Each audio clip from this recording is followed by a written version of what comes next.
পৃথিবীতে বেশি আবেগ, বেশি বোঝা, বেশি রাগ এবং বেশি ভাবধরা মানুষগুলো খুব দ্রুতই নিজেকে আলাদা করে ফেলে বাকিদের থেকে নিজেকে এলিট বা এক্সট্রাঅর্ডিনারি বোঝাতে গিয়ে। কিন্তু এই ভুল পদ্ধতি খুব দ্রুত তাদেরকে এতটাই একা করে ফেলে যে তাদের ফেসবুক পোস্টে এটা নিয়েও দুঃখ প্রকাশ করা ছাড়া আর কোনো উপায় থাকে না। ব্যক্তি জীবনে তাদের বলার মতো কিংবা কথা বলার মতো, শেয়ার করার মতো খুব বেশি কেউ আর বাকি থাকে না। অনেকে হয়তো বিভিন্ন স্বার্থ বা খুব নামকাওয়াস্তে সম্পর্কের কঙ্কাল হিসেবে টিকে থাকে, কিন্তু তার সাথে আসলে কারো আত্মিক সম্পর্ক থাকে না। এবং সে মানুষ আসে একা, যায় একা। মাঝখানে কিছু মানুষের সারাউন্ডিংস থাকে, কিছু মানুষের সামাজিক জীব হিসেবে মানুষের মধ্যে বসবাস করে, মানুষের সাথে বসবাস করে, কিন্তু সে আসেও একা, যায়ও একা, থাকেও একা। এবং তার জীবনটাও আসলে সে নিজেকে যে এলিট ভাবে বা নিজেকে যে এক্সট্রাঅর্ডিনারি ভাবে, সেটা সে শুধু একাই ভাবে। যখন এমন হয় যে আশেপাশের সব মানুষই খারাপ, সে শুধু একা ভালো, তখন আসলে বুঝতে হবে তার ওই নিজের এলিট ভাবার মধ্যে, নিজেকে এলিট ভাবার মধ্যে বেশ বড়সড় ধরনের গলদ ছিল। এবং সে এটা যখন রিয়েলাইজ করে, তখন তার জীবনের এতটা অংশ চলে যায়, যেহেতু জীবনকে রিওয়াইন্ড করা যায় না, সো সে এটা ব্যাকআপ করার কোনো সুযোগও পায় না।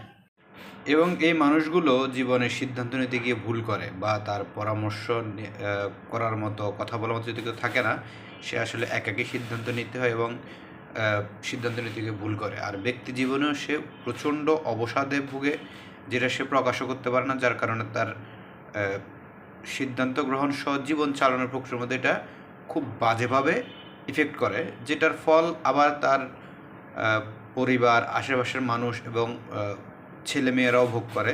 সে খুব বিরক্তিকর এবং ইরিটেটিং আচরণ করে, ওই রকম হয়ে যায়।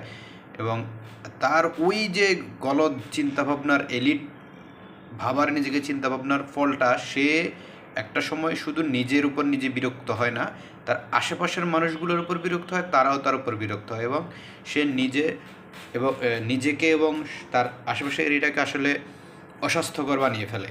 কিন্তু ওই যে বললাম, যখন সে এটা বুঝতে পারে যে আসলে আরে আমার সাথে কারোর সাথে যাচ্ছে না কেন, আসলে প্রবলেম কি আমার মধ্যেই ছিল কি না, এই জিনিসটা যখন সে বুঝতে পারে, তখন তার যেহেতু রিওয়াইন্ড করার কোনো সিস্টেম নেই, লাইফকে প্যাক আপ করারও কোনো সুযোগ থাকে না, সে তখন মানুষের কাছে যেতে চায়, মানুষ তখন তাকে আর অ্যাকসেপ্ট করে না, মানুষ তখন তাকে আর ওইভাবে নেয় না।